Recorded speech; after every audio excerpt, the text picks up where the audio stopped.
Okay, let's begin. Bismillahirrahmanirrahim. Cost book keeping. Cost book keeping, book keeping का क्या मतलब है? बुक रिकॉर्ड करना। Keeping, recording, simply as it is. ठीक है, सिंपल एज इट इज। चूंकि हम चार्टर्ड अकाउंटेंट बनने जा रहे हैं, हमारा अहम किरदार या रोल अकाउंटिंग सीखना है। तो अकाउंटिंग में दो ही चीजें आती है, रिकॉर्डिंग एंड वैल्यूएशन। तो book keeping is directly connected with recording कि भाई हम कहाँ रिकॉर्ड करेंगे। तो कुछ सवालात हैं जो हम रिकॉर्डिंग के अंदर देख रहे होते हैं। What to record, where to record, how to record, which side to record, whether to record और नॉट। ठीक है, यही सारे सवालात है जो रिकॉर्डिंग के अंदर हम देख रहे होते हैं और जो कि हम कॉस्ट बुक कीपिंग में भी देखेंगे। Let's dive into the chapter without any delay.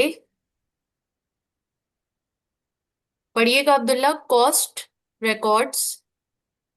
Cost records are a detailed breakdown of the information contained in the purchases account, the wages and salaries account, and all the expense accounts in the normal ledger. Nominal ledger. So basically यहाँ पे cost records की इन particular बात की जा रही है कि कोई भी प्रोडक्ट आप बनाते हो या कोई भी सर्विस आप प्रोवाइड कर रहे हैं, यही दो चीजें हैं जो एक कारोबार कर रहा है, या प्रोडक्ट दे रहा है या सर्विस प्रोवाइड कर रहा है।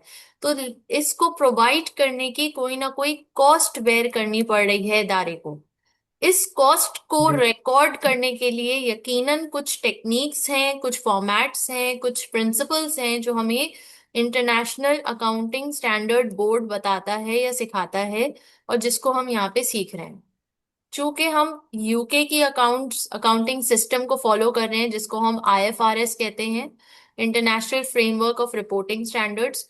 तो लिहाजा हम एक सेट फॉर्मेट या एक सेट पैटर्न को देखेंगे, जिसको हम सामने रखते हुए सीखेंगे कि इन चीजों को, इन कॉस्ट को कैसे रिकॉर्ड किया जाए। जैसे यहाँ पे बताया गया है कि डिटेल्ड ब्रेकडाउन इसका जो है वो परचेजेस अकाउंट में जा सकता है, वेजेस सैलरी में जा सकता है, और बाकी एक्सपेंस अकाउंट में। और ये सब कहाँ रिकॉर्ड हो रहे हैं? नॉमिनल लेजर में। Primary books of accounts Abdullah कौन से हैं? Primary books of account. Hmm, primary books of accounts MA1 का टॉपिक है।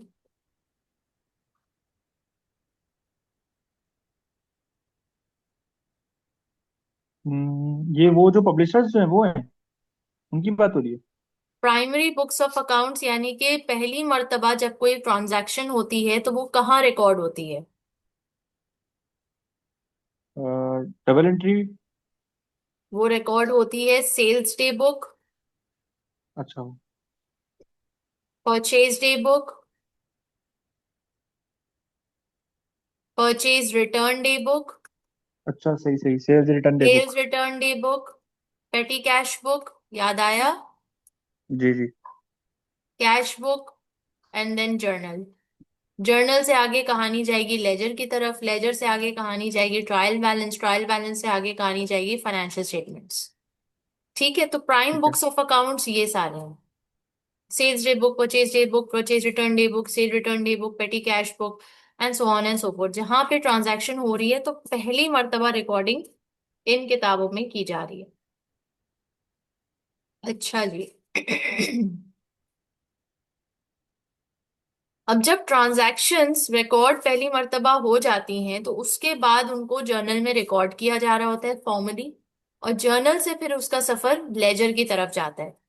तो जो नॉमिनल लेजर यहाँ बात हो रही है, ये इसी लेजर की बात हो रही है जिसको टी अकाउंट्स भी कहते हैं। फिर वहां से सफर ट्रायल बैलेंस की तरफ, and then finally financial statements की तरफ, जहां पे statement of profit and loss and statement of financial position आते हैं। सो यहाँ पे एक छोटी सी डेफिनेशन आ रही है, जरा ये पढ़िएगा। कहाँ से? हावर। या यहीं से, previously. Previously, we have scrupulously avoided T accounts, debits and credits, ledgers, and bookkeeping. The cost records we have described so far are quite adequate for individual products or jobs, and it is not essential to go beyond this. However, unless records of totals are maintained and checks of these records are made, There is no way of knowing whether all the costs that should have been recorded really have been recorded. The solution to this problem is to link the cost records to the cash and credit transactions that are summarized in the nominal ledger. Nominal ledger. तो यहाँ पे मसला क्या बताया जा रहा है, मसला क्या है? एक प्रॉब्लम एड्रेस किया जा रहा हम्म, है और उस प्रॉब्लम का सोल्यूशन दिया जा रहा है।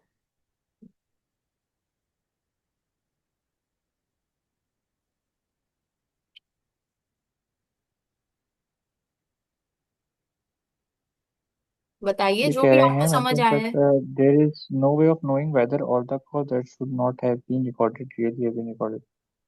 The solution to this problem is to link the cost records to the cash and credit transactions that are summarized in the nominal ledger. नहीं मिस ऐसे समझ नहीं आ रहा। बेसिकली जब आपकी कोई ट्रांजैक्शन होती है, किसी भी इदारे की कोई ट्रांजैक्शन होती है, ट्रांजैक्शन का मतलब लेन देन। लेन देन, ठीक है, सेल एंड परचेज। जब कोई भी ट्रांजैक्शन होती है उसको पहली मर्तबा sales day book, purchase day book, primary books of accounts में रिकॉर्ड किया जा रहा होता है। तो अब हमें कैसे हम्म पता चलेगा एज एन चार्टर्ड अकाउंटेंट, क्योंकि हम ओनर नहीं है इस वक्त बिजनेस के, ठीक है, हम सिर्फ चार्टर्ड अकाउंटेंट हैं। तो हमें कैसे पता हम्म चलेगा कि जो शॉप पे सेल्स हुई है, जो ट्रांजैक्शन हुई हम्म है, वो फॉर एग्जाम्पल 100 ट्रांजैक्शंस हुई हैं, तो आया ये ठीक है। 100 की 100 ट्रांजैक्शंस तमाम की तमाम प्राइमरी बुक्स ऑफ अकाउंट्स में रिकॉर्ड की गई हैं या नहीं, हमें कैसे पता हम्म चलेगा? तो एक प्रॉब्लम है। हो सकता है 100 में से सिर्फ 95 रिकॉर्ड की गई हो, 5 मिसिंग हो, ओमिशन हो। हम्म यस और नो? हम्म तो अब हम बिल्कुल। इसके इसका पता कैसे लगाएंगे? सोल्यूशन क्या है? We need to link the cost records to the cash and credit transactions that are summarised in the nominal ledger. अब जो भी ट्रांजैक्शंस प्राइमरी बुक्स में जा चुकी हैं, रिकॉर्ड हो चुकी हैं, वो डेफिनेटली आगे जर्नल में भी रिकॉर्ड हुई होंगी, और वो डेफिनेटली आगे लेजर में हम्म भी रिकॉर्ड हुई होंगी। हम्म ठीक है। तो अब हमें आइडेंटिफाई करना है कि ऐसी कौन सी ट्रांजैक्शंस हैं जो ओमिट हो गई हैं, जो बिल्कुल हम्म रिकॉर्ड ही नहीं हुई सिरे से, लेकिन वो एक्चुअल में सही है। हुई थी। तो हम इसको इस तरह पकड़ेंगे, हम कैश और क्रेडिट ट्रांजैक्शंस, यानी कैश को भी हम काउंट कर सकते हैं, कैश रिकॉर्ड कि इतना कैश आया है या इतना उधार हम्म चढ़ा है। तो जब इतना हम्म कैश आया है, इतना उधार चढ़ा है, लेजर में तो कुछ और ही शो हो रहा है। लेजर में तो जो हम्म अमाउंट आ रही है वो डिफरेंट आ रही है, और जो कैश सही। की अकाउंट है या क्रेडिट की अकाउंट है वो डिफरेंट आ रही है। तो इन दोनों जी। को टैली करके हम कहीं ना कहीं जो मिसिंग लिंक है या मिसिंग ट्रांजैक्शंस हैं उसको आइडेंटिफाई कर सकते हैं। ठीक है। जी। या अगर हाँ कोई जी। मिस्टेक हुई है टोटल करने में, कोई कैलकुलेशन में, कोई फिगर लिखने में, तो वो भी पकड़ी जा सकती है यहाँ पर, इस तरह से। सही। तो जो ये अमल है इसको मैच करने का, इसको हम कहते हैं कंट्रोल अकाउंट्स। क्या कहते हैं? Control account. Control accounts. So they are simply summary accounts in the nominal ledger, which then feed into the FS, SOPL, and SOFP. If you like, you think of accounting for cost as dealing with debits. Let us look at an example to illustrate what we mean. यानी जो ऊपर theoretically बताया गया है वो यहाँ पे practically करके दिखा रहे हैं कि materials account debit, cash credit, एक ट्रांजैक्शन हुई है। Work in progress debit, materials credit, यहाँ पे दूसरी ट्रांजैक्शन हुई है, यहाँ पे तीसरी, चौथी और पांचवी। फिर उसके बाद क्या कह रहे हैं? Entries would only be made at the end of the period. Entries एकदम आखिर में, एंड ऑफ द पीरियड में बनाई जाएगी।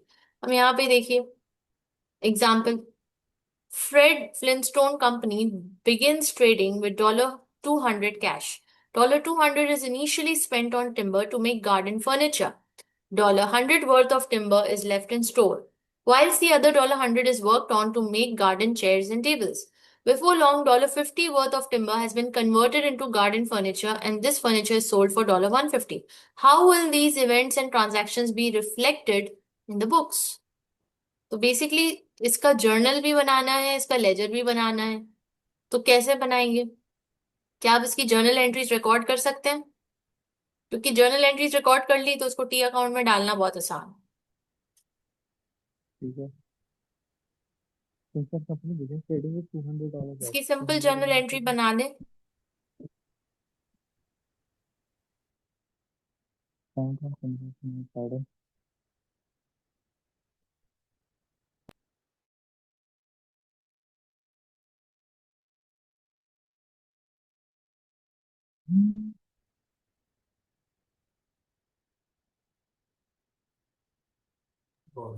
Fred Flintstone company begins trading with 200 cash, यानी कैपिटल अमाउंट कितना है? 200। 200। और वो 200 से वो क्या खरीद रहे हैं? टिम्बर। तो हम क्या इसको लिख सकते हैं कि फर्नीचर अकाउंट डेबिट या timber account debit and 200 cash account credit. बिल्कुल। हम इसको इस तरह भी लिख सकते हैं कि सबसे पहले आपने कैपिटल लेकर आया बिजनेस में, cash account debit 200, capital account credit 200। ठीक है। फिर उसके बाद अल्लाह भला करे, इसी कैपिटल इसी कैश का आपने टिम्बर खरीदा, तो timber account debit,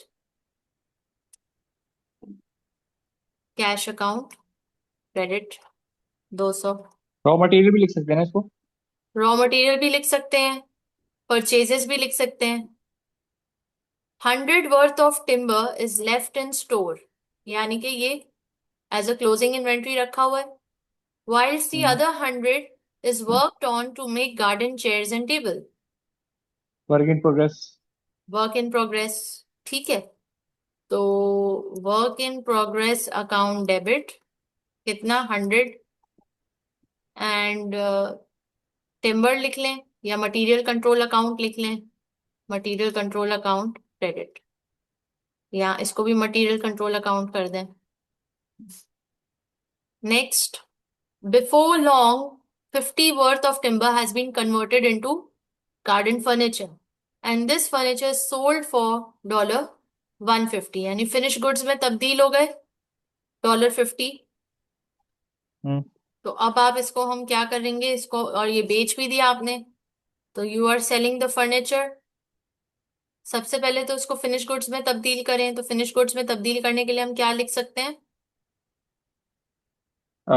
debit finish goods 50 और क्रेडिट जो हमारे पास work in progress 50। Finish goods account debit 50, 50 और वर्क इन प्रोग्रेस अकाउंट या material control material 50। Control account credit 50। ठीक है। फिर उसके बाद सेल कर रहे सही हैं, है। तो सेल कर रहे हैं तो फिनिश गुड सेल हो रहे हैं, तो आपके कैश पास बदले में क्या आ रहा है? कैश आ रहा क्या है लिखेंगे उसको? कैश 150 150, और क्रेडिट फिनिश सेल्स गुड्स 150। 150। अच्छा, फिनिश गुड्स। ठीक है। हाउ विल ठीक दीज है। Events and transactions be reflected in the books? अब ये कुछ जर्नल एंट्रीज जो हमने क्रिएट कर ली, अब इसको हमने सिंपली इसमें लेजर में ट्रांसफर करना है। तो पहले कैश अकाउंट, कैश का ओपनिंग बैलेंस, क्योंकि कैपिटल आया आपके पास, है ना? कैश हम्म। अकाउंट खोलें, तो ठीक कैश है। अकाउंट खोलेंगे तो देखें कैश अकाउंट डेबिट साइड पे रिकॉर्डेड है, तो डेबिट साइड पे किसकी वजह से? कैपिटल की वजह से। तो यहाँ कैपिटल पे की आप बेस, ठीक है। ओपनिंग बैलेंस लिख लें या कैपिटल लिख लें। 200 रिकॉर्ड तो डेबिट साइड पे हो रहा है। ठीक है। हम्म। और कैश कहाँ पे मेंशन्ड है? फिर यहाँ पे कैश आ रहा है जिस आपने खरीदा, तो जो खरीदा तो क्रेडिट साइड पे परचेज ऑफ मटेरियल 200। हम्म। ठीक है। फिर और कैश कहाँ पे आ रहा है? यहाँ पे आ रहा है सेल किया, तो जब सेल किया तो 150। डेबिट साइड पे sale of finish goods 150। Closing balance ठीक आपके है। पास 150 बच रहा है। तो ये टी अकाउंट समझ आया कैसे हुआ? जी। फिर materials control account, materials account में अगेन कैश परचेज मटेरियल आया 200 का, transfer to work in hmm. Progress 100, closing balance 100। Work in progress 200। Account अलग से बना रहे हैं, transfer of material, transfer to finish goods. ठीक है। फिर इसी तरह ठीक है। फिनिश गुड्स का अकाउंट अलग से बन रहा है, कॉस्ट ऑफ सेल्स का अलग से बन रहा है। सबका बनेगा ना, सारी एंट्रीज का? सबका बनेगा, एक एक का बनेगा टी अकाउंट। और जी। फिर statement of profit and loss. अब statement of profit and loss का एक फॉर्मेट है, और वो फॉर्मेट क्या है? Sales minus cost of sales will give you profit. ठीक है। ठीक ठीक है। है। ग्रॉस प्रॉफिट में से फिर आप अदर एक्सपेंसेस डिडक्ट करोगे तो आपके पास नेट प्रॉफिट आ जाएगा। यहाँ पे बहुत ब्रीफली ठीक दिया है। है क्योंकि सवाल इतना कोई खास बड़ा था नहीं, इसलिए। फिर सही। स्टेटमेंट ऑफ फाइनेंशियल पोजीशन में क्या क्या आएगा? Capital and liabilities, assets and capital and liabilities, ये फॉर्मेट है। जितने भी एसेट्स हैं वो एक साइड पे रिकॉर्ड होंगे, फिर जितने भी कैपिटल और लाइबिलिटीज हैं वो दूसरे साइड पे रिकॉर्ड होंगी। तो आप यहाँ पे एसेट्स में कैश आपके लिए करंट एसेट है, इन्वेंटरीज आपके लिए करंट एसेट है, नॉन करंट एसेट कुछ क्वेश्चन में गिवन नहीं है, तो हमने बस इसको करंट एसेट्स को ले लिया सारा। Capital brought forward 200, profit 100, profit यहाँ पे शामिल हो रहा है, तो ये आपका 300 आ। दोनों फिगर्स मैच होनी चाहिए, एसेट की और कैपिटल और लायबिलिटी की। क्यों? क्योंकि आपको याद हो ना हो, MA1 में एक इक्वेशन थी, assets is equals to capital plus capital liabilities. Minus plus liability. ठीक हो गई कहानी। अच्छा जी, accounting for indirect materials. Again indirect material कैसे रिकॉर्ड होंगे? Overhead account debit, material control account credit.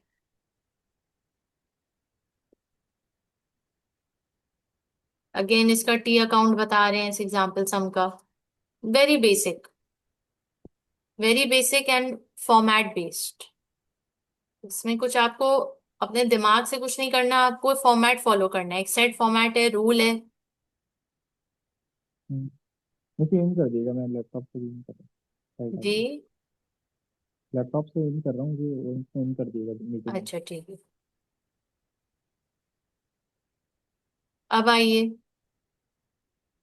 example accounting for production labor cost. We will use an example to briefly review the principal bookkeeping entries for wages of production labor employees.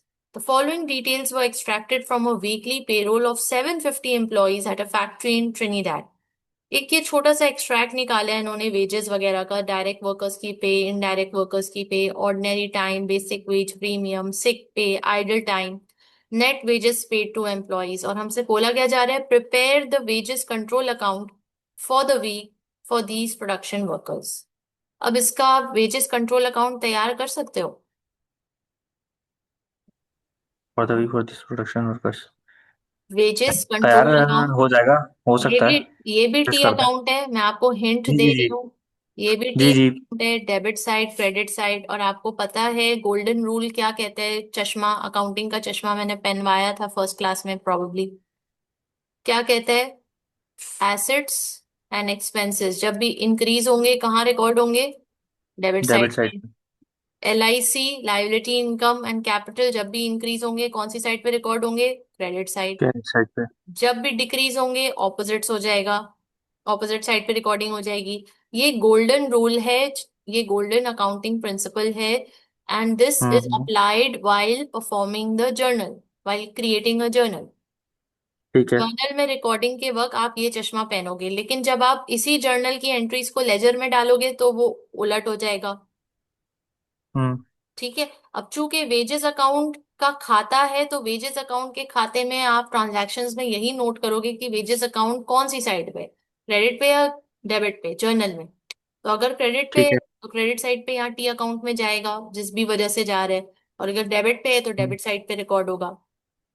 अब ठीक है। आइए, एक journal entry थी जो हमने सीखी थी, पता नहीं आपको याद है या नहीं याद है, कि डायरेक्ट वर्कर्स की जर्नल एंट्री क्या बनेगी? Work in progress account debit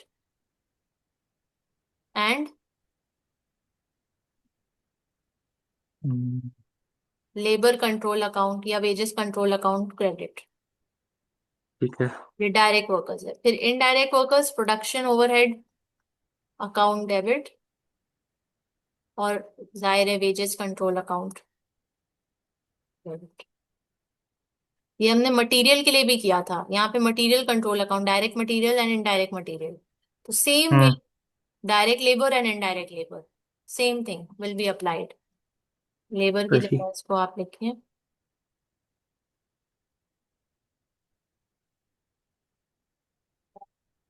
wages. ठीक है। अब जरा इन दोनों चीजों को सामने रखते हुए और ये एग्जाम्पल्स हमको सामने रखते हुए जरा खुद से ट्राई करें कि वेजेस कंट्रोल अकाउंट में आप क्या क्या डालेंगे, कहाँ कहाँ डालेंगे, कैसे डालेंगे। ऑर्डिनरी टाइम ठीक है। कहाँ जा रहा होगा? बेसिक वेज कहाँ जा रहा होगा? प्रीमियम कहाँ जा रहा होगा? सिक पे कहाँ जा रही होगी? जरा चेक करें कितना याद है आपको।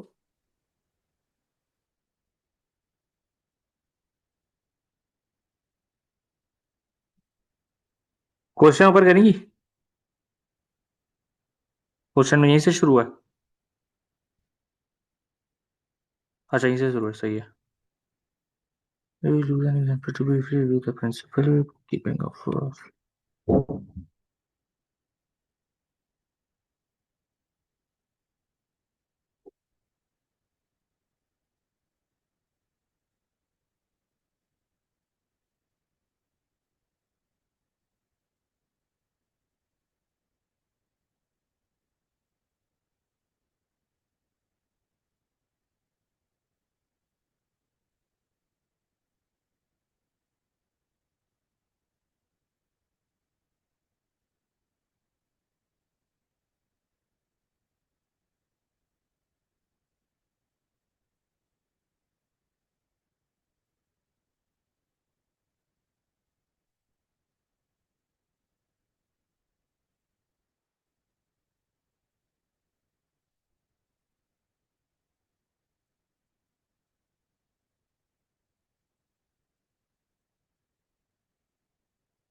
इसमें सिक पे को तो हम शामिल नहीं करेंगे ना इसमें, डायरेक्ट वर्कर्स के उसमें, डायरेक्ट लेबर कॉस्ट में। डायरेक्ट लेबर कॉस्ट में डायरेक्ट वर्कर्स की सिक पे है।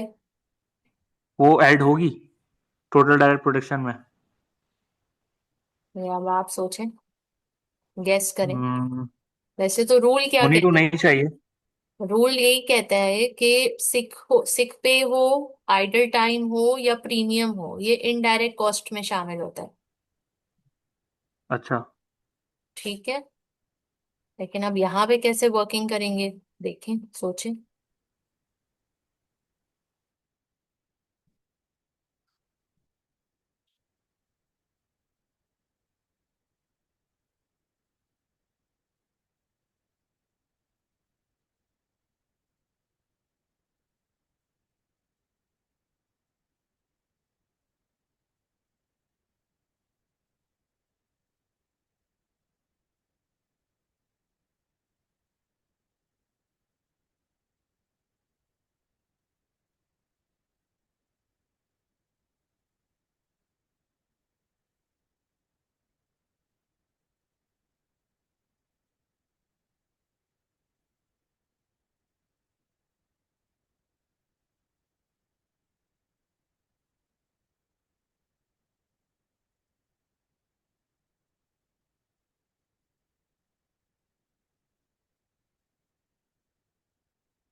ला।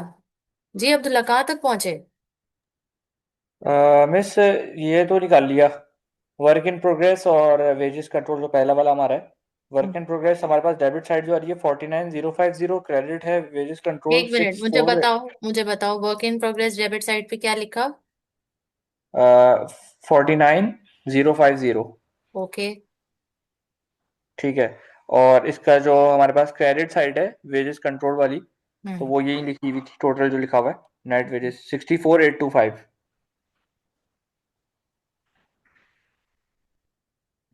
हम्म। अच्छा, दूसरी हमारे पास नीचे जो है प्रोडक्शन ओवरहेड हमारे पास 34795 डेबिट साइड पे। 75।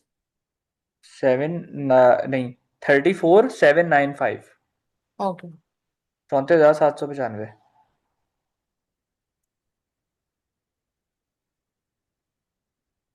ठीक है, फिर? और वेजेस कंट्रोल, वेजेस कंट्रोल तो फिर यही आ जाएगा 64825। टोटल किया? है टोटल, एक टोटल। मिनट, एक सेकंड, एक सेकंड।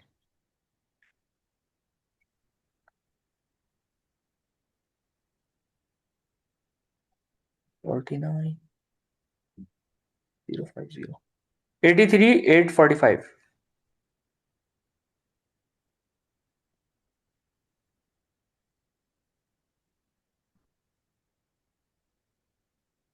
ठीक है, चलो चेक करते हैं कितने पानी में।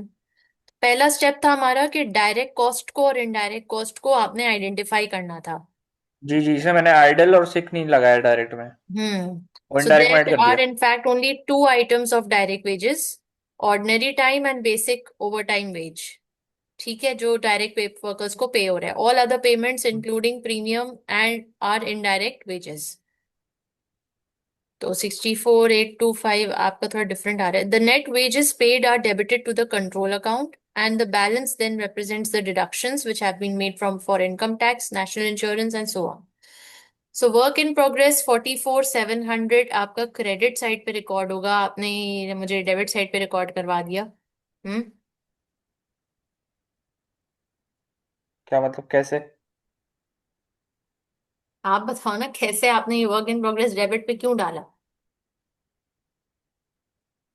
तो क्रेडिट साइड पे आता है अच्छा।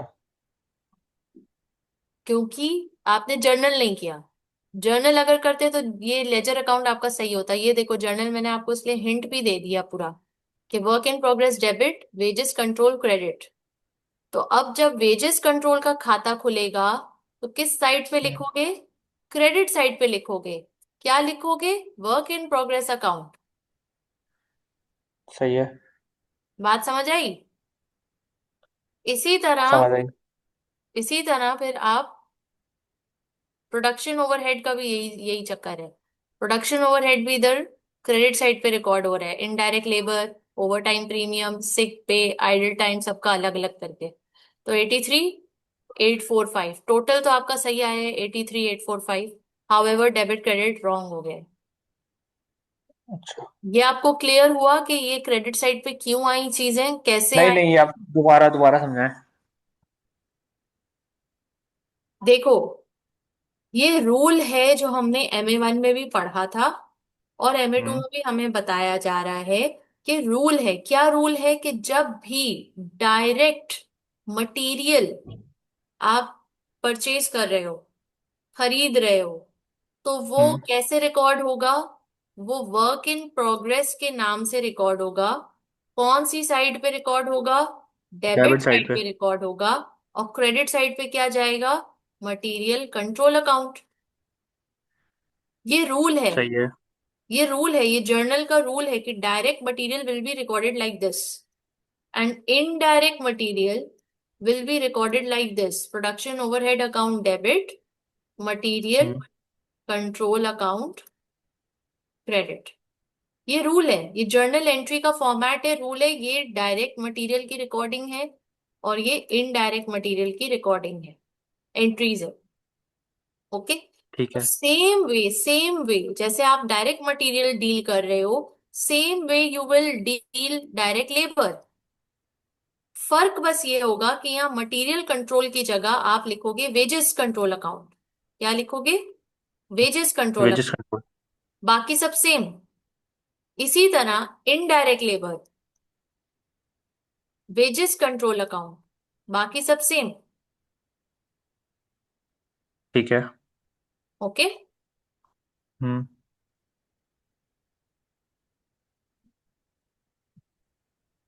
बाकी सब सेम। अब आइए, जर्नल से लेजर में जब भी आप ट्रांसफर करते हो तो उसका भी एक रूल है। जर्नल से लेजर एंट्री जब भी बनाओगे तो उसका भी एक रूल है। और रूल क्या है कि पहले तो आप देखोगे कि खाता किसका खोल रहे हो। इन दिस ठीक केस है। वी आर ओपनिंग द खाता ऑफ वेजेस कंट्रोल अकाउंट। ठीक है। हम तो खाता ये जो किसका खोल क्रेडिट रहे साइड हैं? पे हमने रिकॉर्ड करा है। हम वेजेस कंट्रोल अकाउंट का खाता खोल रहे हैं। तो जब वेजेस सही कंट्रोल है। अकाउंट का खाता खोल रहे हैं तो यहाँ पे अब हम रिकॉर्डिंग कैसे करेंगे? तो उसका रूल क्या है? उसका रूल ये है कि आप जर्नल एंट्री में जाओगे और चेक करोगे कि वेजेस कंट्रोल अकाउंट कौन सी साइट पे रिकॉर्ड हुआ है। कौन सी साइट पे रिकॉर्ड हुआ है? तो जब मैं यहाँ पे गई और मैंने चेक किया तो मुझे पता चला कि wages control account credit site पे रिकॉर्ड हुआ हुआ है फॉर डायरेक्ट लेबर। हम्म। तो क्रेडिट साइड पे जब रिकॉर्ड हुआ हुआ है इसका मतलब ये है कि मुझे टी अकाउंट में क्रेडिट साइड पे रिकॉर्ड करना है। क्या रिकॉर्ड करना है? चूंकि डायरेक्ट लेबर की वेजेस बात कंट्रोल। की, work in progress account. Work in progress है। इसी तरह next journal entry, wages control account कौन सी साइड पे रिकॉर्डेड है? मिस एक मिनट, एक मिनट, ये वर्क इन प्रोग्रेस अकाउंट जो है वो उधर क्रेडिट में नोट करेंगे। मटेरियल कंट्रोल का जो लेजर है। यस। अच्छा, उल्टा होगा उसमें। उल्टा होगा। क्यों उल्टा होगा? क्यों उल्टा होगा? क्योंकि जर्नल का एक रूल फॉलो कर रहे हैं, इसी तरह लेजर का रूल है। तो लेजर का रूल सही है। कहता है कि वो उलट जाएगा। क्यों उलट जाएगा? क्योंकि आपको देखना है कि किसके खाते पे रिकॉर्डिंग हो रही है। अगर वेजेस कंट्रोल अकाउंट है तो आप वेजेस कंट्रोल अकाउंट का डेबिट क्रेडिट देखोगे कि वेजेस कंट्रोल अकाउंट कौन सी साइड पे रिकॉर्डेड है। क्रेडिट साइड पे रिकॉर्डेड है। तो क्रेडिट साइड पे रिकॉर्डेड तो है वो तो फिर क्रेडिट साइड पे ही जाके वर्क इन प्रोग्रेस डालना है। अच्छा, सही।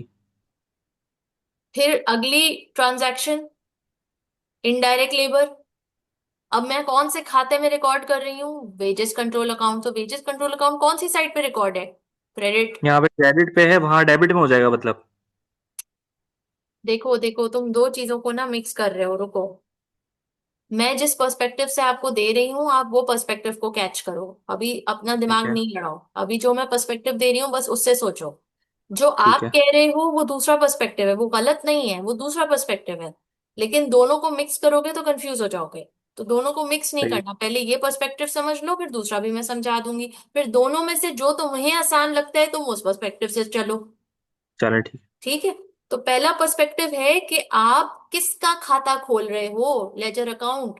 किसका खोल रहे हो? Wages control account. वेजेस का हम्म। खोल रहे हो तो वेजेस कंट्रोल अकाउंट की जर्नल एंट्री में जब जाओगे तो आप चेक करोगे, ट्रांजैक्शंस जब जर्नल में चेक करोगे कि वेजेस कंट्रोल अकाउंट कहाँ कहाँ रिकॉर्डेड है। तो पता चला पहली ट्रांजैक्शन में wages control account credit side पे रिकॉर्डेड है। पता चला पहली ट्रांजैक्शन में wages control account credit side पे रिकॉर्डेड है। लिहाजा ठीक है। इन योर टी अकाउंट आप क्रेडिट साइड पे ही जाके रिकॉर्ड करोगे। क्या रिकॉर्ड करोगे? कि वर्क इन प्रोग्रेस की वजह से 44,700 बिल पड़ गया। ठीक है। सेकेंड ट्रांजैक्शन में वेजेस कंट्रोल अकाउंट कहाँ है? कौन सी साइड पे रिकॉर्ड हुआ है? क्रेडिट साइड पे ही हुआ हुआ है। क्रेडिट साइड पे हुआ हुआ है। तो टी अकाउंट में क्रेडिट साइड पे ही आप जाओगे और वहां पे रिकॉर्ड करोगे कि ये material production wages overhead. Control account credit side पे जो रिकॉर्डेड है ये किसकी वजह से रिकॉर्डेड है? प्रोडक्शन प्रोडक्शन ओवरहेड की वजह से। ओवरहेड की वजह से। तो, हाँ, नाउ तो फिर दैट्स प्रोडक्शन सही है, अब ओवरहेड की वजह से समझ गया। इनडायरेक्ट लेबर 27,430, ओवर टाइम 7,065, सिक पे 1,450, ये उसकी ब्रेक डाउन है। लेकिन ये ठीक टोटल है। भी आप यहाँ पे लिख सकते हो। ठीक है। सही है। So this is the rule that you will follow, and this is perspective number one. फिर भी दूसरा परस्पेक्टिव नहीं बताएं, फिर यही सही है। तो बस फिर इसी पे रहो। बस सही है, ठीक है। यही सही है, क्योंकि वेजेस कंट्रोल अकाउंट का खाता खोल रहे हो तो वेजेस कंट्रोल अकाउंट को तलाश करो कि जर्नल में कहाँ कहाँ आ रहे हैं। तो जर्नल में आपको ठीक। पता चला पहली ट्रांजैक्शन में क्रेडिट साइड पे आ रहे हैं, तो क्रेडिट साइड में ही टी अकाउंट की क्रेडिट साइड पे ही फिर जाके रिकॉर्ड करोगे कि वर्क इन प्रोग्रेस की वजह से क्रेडिट पे आ रहे हैं। हम्म। फिर दूसरी ट्रांजैक्शन में चेक करोगे कि वेजेस कंट्रोल अकाउंट आप कहाँ आ रहे हैं, तो पता चला वहां भी क्रेडिट साइड पे आ रहे हैं। तो क्रेडिट साइड में किसकी वजह से आ रहे हैं, प्रोडक्शन ओवरहेड की वजह से आ रहे हैं, तो वहां पे रिकॉर्ड जी करो। जी जी। वैसे इसकी ना और एग्जांपल्स भी आएंगी ना आगे? हाँ, इसकी बहुत सारी एग्जांपल्स आएंगी, अभी ऊपर भी जो सवाल किए उसमें भी कितने सारे टी अकाउंट्स थे। हम्म। ठीक है, तो ये इस तरह से रिकॉर्डिंग हुई है और आपने इसी तरह से करना है। तो ये आपका सही नहीं हुआ है, ठीक है। इसको आपने इसको करेक्ट, समाप्त किया। करेक्ट वर्जन नहीं है हालांकि इसका, आपके सही है। नंबर्स सही थे, आपके नंबर्स में कोई मसला नहीं था, बट आपकी रिकॉर्डिंग साइड गलत हो गई थी। ठीक है। लेकिन ये तो सिर्फ इसमें दो कॉल्स डाल रहे हैं। मैंने डाली हैं, एक मिनट, मैंने तो तीन कॉल्स डाली हैं इसमें। तीन क्या? जो डायरेक्ट डायरेक्ट इन्होंने काउंट करा है, ऊपर करे, थोड़ा सा और ऊपर करे। सेम ही तो डाला है आपने, और क्या डाला? मैंने इसमें ये तो ऑर्डिनरी टाइम वाली ऐड करी डायरेक्ट वर्कर में, ठीक है, ओवर टाइम, और ये प्रीमियम भी। प्रीमियम तो इधर जाएगा ना, इनडायरेक्ट में जाएगा। सिक अच्छा, पे भी तो फिर भी इनडायरेक्ट में सही आ गया। जाएगा और आइडल टाइम भी इनडायरेक्ट में जाएगा। ये तो फिर ऐसा सही आ गया। तो मैं तीनों एक जगह कर दी थी और उन दो को मैंने उधर कर दिया था। ठीक है, अब आइए नेक्स्ट।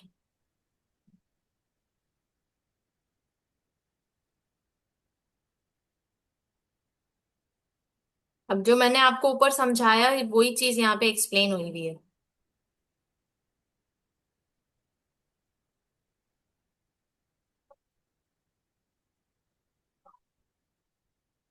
अब आइए under and over absorb overhead account. Nokia company absorbs production overheads at the rate of $0.5 per operating hour and administration overheads at 20% of the production cost of sales. Actual data for 1 month was as follows: administration overheads $32,000, production overheads $46,500, operating hours 90,000, production cost of sales $1,80,000. What entries need to be made for overheads in the ledgers? यानी इसका भी T account बनाना है, लेकिन T account से पहले आप इसकी journal आपको मालूम होगी तो आप टी अकाउंट बना सकोगे ना। जी। सो ओवरहेड्स का बनाना है इन द लेजर्स। ओवरहेड्स यानी एडमिनिस्ट्रेशन ओवरहेड्स हैं, प्रोडक्शन ओवरहेड्स हैं, और ओ ए आर भी बताया गया है आपको, 0.5 पर ऑपरेटिंग आवर। और एडमिनिस्ट्रेशन ओवरहेड्स बताए गए हैं, 20% of production cost of sales आएगी। एंड एक्चुअल डेटा ये है, और ये बजटेड डेटा था। तो अब आप इसकी कैसे लेजर में अकाउंटिंग करोगे? तो सिंपली हमें क्या करना है, सिंपली सबसे पहले आप प्रोडक्शन ओवरहेड्स को लेंगे। 46,500 एक्चुअल अमाउंट है, एक्चुअल अमाउंट आपने ले ली। हम्म। ठीक है, और आपने बजट क्या बनाया था, बजट 90,000 आवर्स को आपने ये ओ ए आर के हिसाब से ऑब्जॉर्व किया होगा। तो 90,000 मल्टीप्लाई बाय 0.5, 45। 45,000। तो दोनों का डिफरेंस क्या आ रहा है, 1,500। तो ये 1,500, यानी आपने बजट 45 का बनाया और एक्चुअल में 46,500 आया, तो इट मीन्स हाँ। You have under absorb the cost. Absorb, हाँ, अंडर एब्जॉर्ब, ठीक है। अंडर एब्जॉर्प्शन की है तो अंडर एब्जॉर्ब की है तो उसको एड अप किया ताकि ये दोनों बराबर हो जाए। हम्म। इसी तरह अब एडमिनिस्ट्रेशन ओवरहेड कितना है, 32,000 एक्चुअल। ठीक है, 32,000। और बजट आपने क्या बनाया था कि administration overheads 20% of production cost of sales आएगा। तो 20% of production cost of sales यानी 20% ऑफ 180,000 यानी 36,000।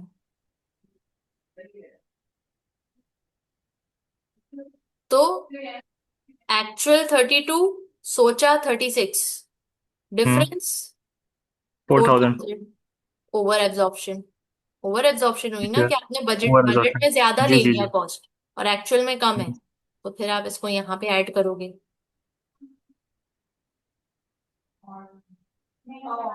ठीक है। ठीक है। अब आइए, अंडर और ओवर एब्जॉर्ब्ड ओवरहेड। एक जगह आपको अंडर एब्जॉर्प्शन थी, एक जगह ओवर एब्जॉर्प्शन थी, तो बैलेंस टू अच्छा, इधर भी डेबिट क्रेडिट साइड का क्या चक्कर है? प्रोडक्शन ओवरहेड आपकी क्या है, अंडर एब्जॉर्प्शन है ना। अंडर हम्म। एब्जॉर्प्शन है तो आपने बढ़ाना है कॉस्ट को। हम्म। कॉस्ट बढ़ाओगे तो एक्सपेंस, काइंड ऑफ एक्सपेंस बढ़ेगा, एक्सपेंस बढ़ेगा तो डेबिट साइड पे रिकॉर्ड हो रहा है। सही। और यहाँ पे चूंकि ओवर एब्जॉर्प्शन है, कॉस्ट ज्यादा ऐड हुई हुई थी, उसको कम करनी है, हम्म। तो आप ऑब्वियसली हम्म। एक्सपेंस कम करना है तो क्रेडिट साइड पे जाएगा। क्रेडिट साइड पे जाएगा, ठीक है। तो नेट ऑफ, यानी कि बैलेंस करेंगे तो statement of profit and loss में डेबिट साइड पे आप 2500 रिकॉर्ड कर रहे होंगे। ठीक है। ठीक है, दैट्स ऑल। अच्छा जी, ये सब थ्योरी है, इसको आपने देख लेना है। हम्म,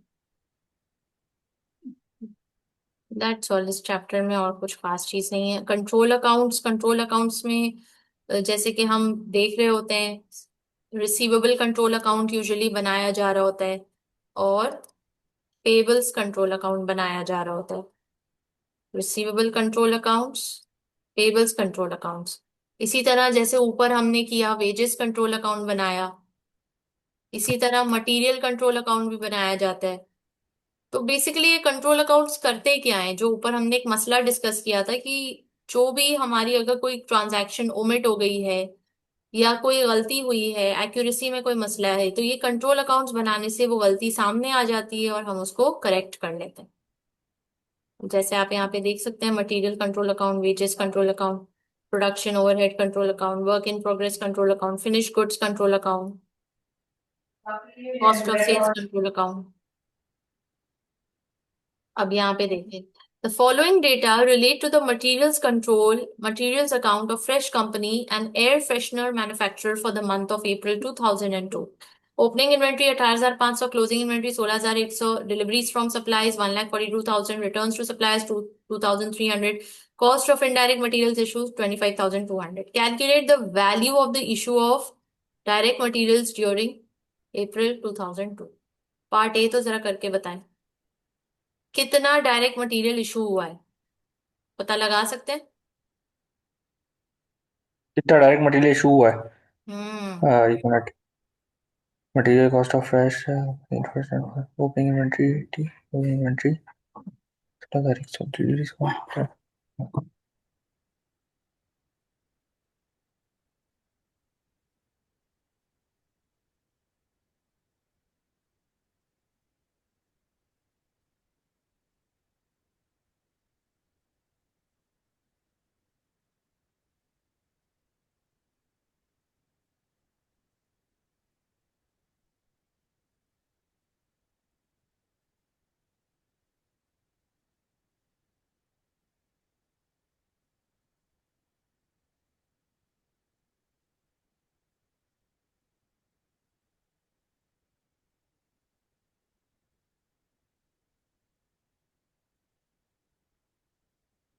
वैसे ये इस तरह निकलेगा ना, ओपनिंग इन्वेंट्री और क्लोजिंग इन्वेंट्री देखेंगे, उसमें डिफरेंस 2,400 का है।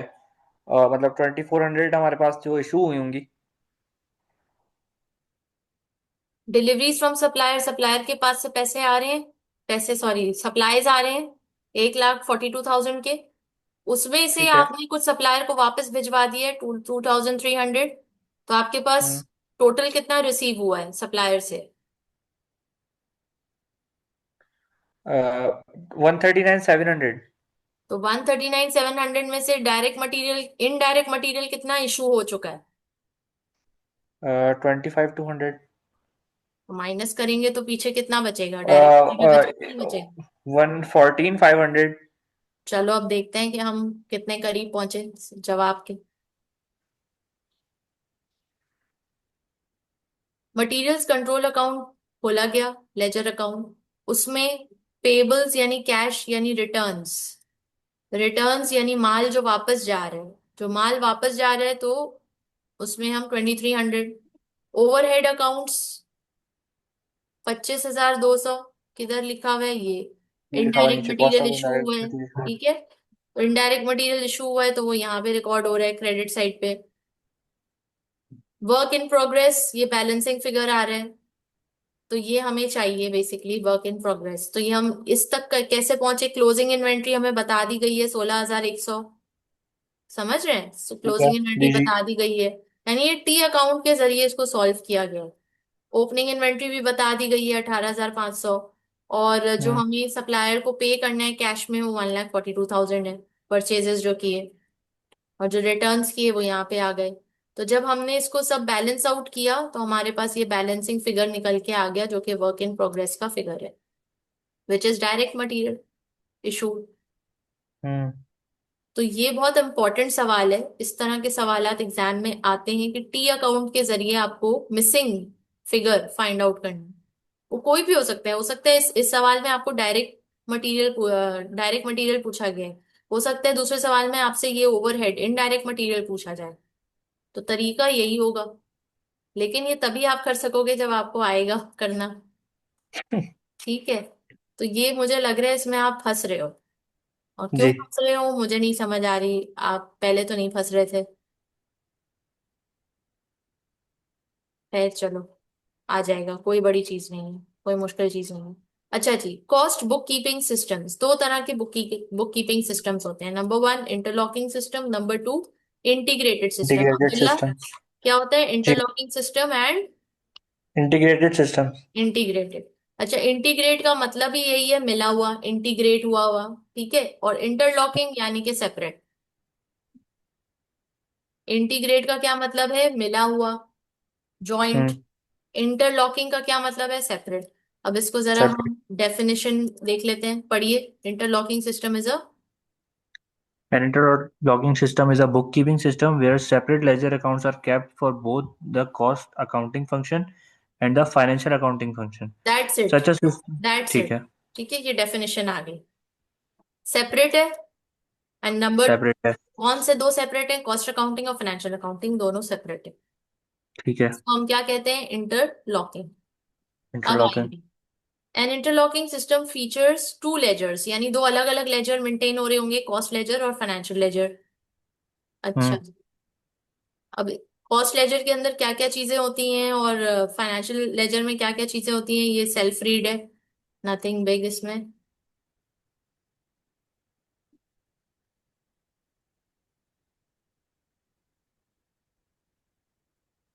नोशनल कॉस्ट किसे कहते हैं?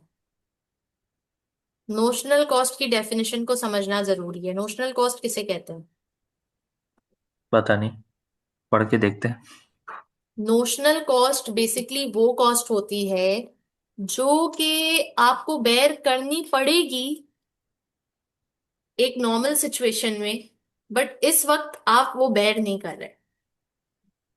फॉर एग्जाम्पल, इसको बहुत आसान उसमें समझते हैं। आपके फादर और आप, ठीक है,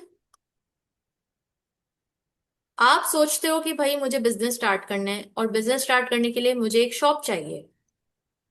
तो हम्म वो शॉप जो है कहीं ना कहीं से आप डेफिनेटली वो रेंट उसका पता करोगे, यस और नो? हम्म। तो ये यस। आपके लिए एक कॉस्ट आएगी कि नहीं आएगी? आई। आएगी।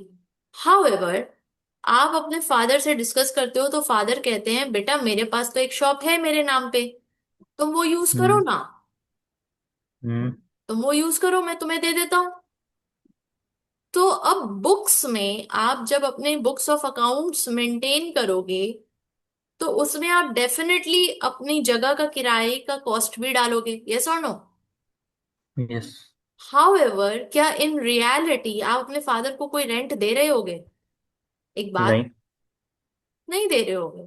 तो आपकी हम्म जेब से इन रियलिटी कुछ भी नहीं जा रहा। हाउएवर, अगर बाहर से आप रेंट शॉप करते तो आपको देना ही पड़ता हर हाल में, हम्म। मतलब इससे बचा नहीं जा सकता था।